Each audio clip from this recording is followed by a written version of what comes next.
News 8's Kyle Mitchell is live right now in Grand Rapids with the NAACP. Kyle, what's happening there? Is appropriate.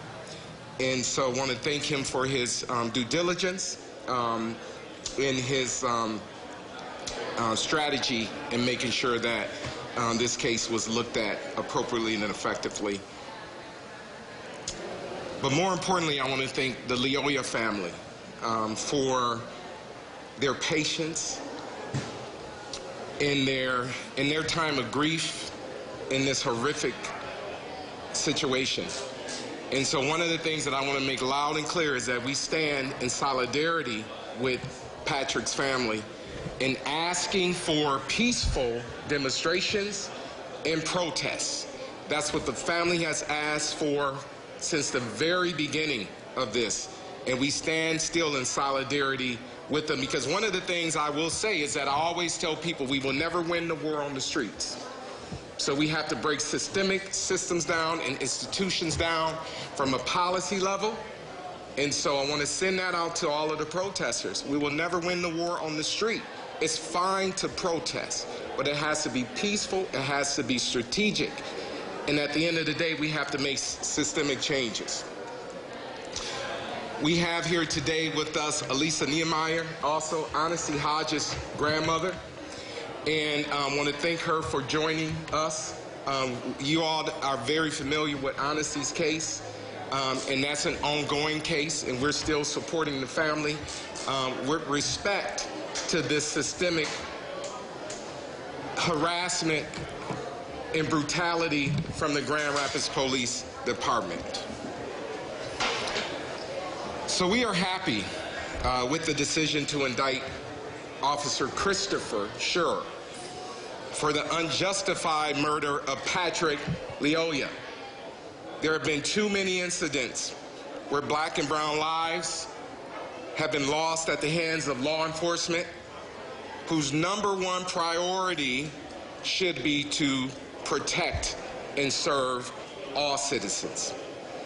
Although this is a step in the right direction, we hope that all involved in this next phase will be unbiased, and ultimately Officer Christopher Schur will be convicted for his heinous actions.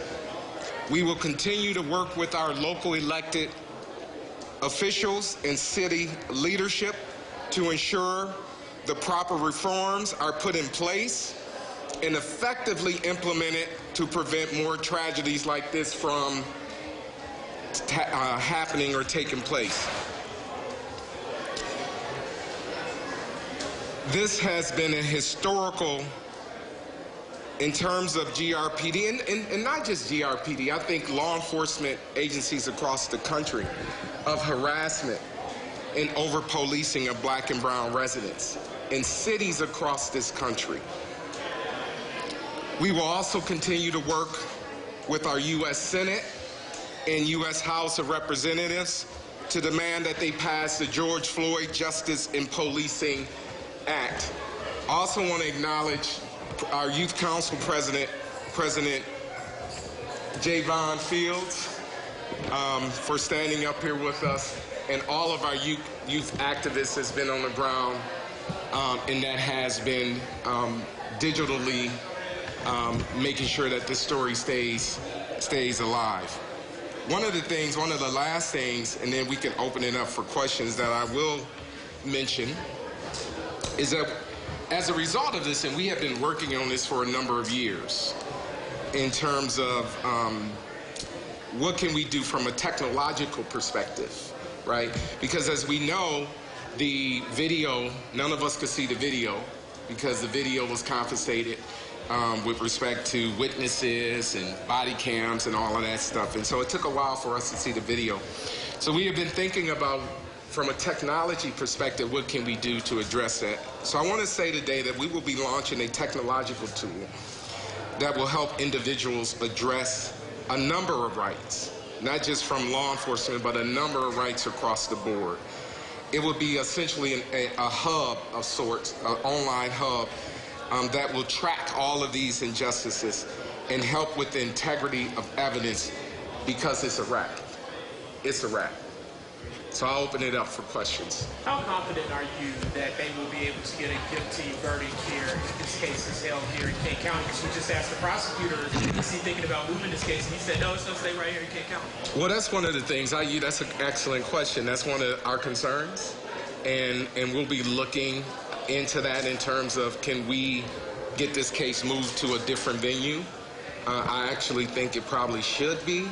But I also think there has been a historical issue with a fair and representative jury of your peers. So that's going to be very critical in this case. And so we will be researching that and trying to understand what needs to happen from that perspective. Because as I said earlier, it's about conviction, right? So the charges have been made, but it's about conviction. And these charges, what message does that send to the black community? And to see that an officer, a white officer that shot an unarmed black man was charged with second-degree murder. What message does that send to the black community? It sends a loud message. It sends I mean, let's be honest. We, historically, we hosted, and Honesty's grandmother was here at the hearings that we hosted with the Michigan Department of Civil Rights, I believe in 2019, where we had almost 900 folks come out over a 9-hour period and talk about in-depthly the injustices that have been measured on the community by the Grand Rapids Police Department. So we know that, right? So we know that. So I think this is a step in the right direction. And again, I applaud Chris Becker, the King County prosecutor, for bringing charges, because I think that many of us were not confident that this would happen, even though when we looked at it from a legality perspective, we still were not confident that it actually happened, that it would happen, these charges, but we're glad. So it's a step in the right direction. Again, I just want to, again, echo my comments with respect to Chris Becker and him having the fortitude to bring these charges. So again, to follow up on that, what was your initial gut reaction to that second-degree charge being filed? I was shocked, to be quite honest. I was shocked. I was absolutely shocked, because I actually didn't expect that. I mean, just being in full transparency, I did not expect that. I did not. I knew it should happen, but I did not expect it for a number of reasons that I won't get into in terms of relationship between the prosecutor's office, Grand Rapids Police, and the city leadership, and a number of other things. So I really, but again, we're thankful for Chris having that fortitude to bring the charges that we feel comfortable with. And so now we'll have to continue to fight in the courts. Do you plan on still talking with Becker? Because I remember that day when you did a press conference outside his office asking him to recuse himself, to step aside from this case. Are you going to still talk with him? Absolutely. Chris and I have a great relationship. We've worked on a number of things, and we partner on a number of initiatives. And I think on a number of things we see eye to eye. And so, of course, I'm going to talk to him. I'm going to talk to him about his decision. And in full disclosure, I have not contacted him because today has been busy. But moving forward, we absolutely will be talking with him. Because I know he had said he had spoken to people outside of his office on what they should do. After that day of that press conference outside his office, did you talk to him again? I did not. I did not. Actually, I did not. We did not have any further conversation, because at the end of the day, there was nothing else to talk about, really. So I respect Chris. I respect his legal acumen, and so we had the conversation a couple times about him recusing himself, and he made it very clear to us that he was not going to do that. And so we allowed, and we were very patient with the process, and we're here today with his decision. Do you feel there should have been additional charges? In the prosecutor's press conference, he said that he couldn't bring a felony firearm charge, citing a previous Michigan Supreme Court case that prevented him from doing so. Well, our legal counsel actually is not here. He's stuck in traffic coming from Chicago.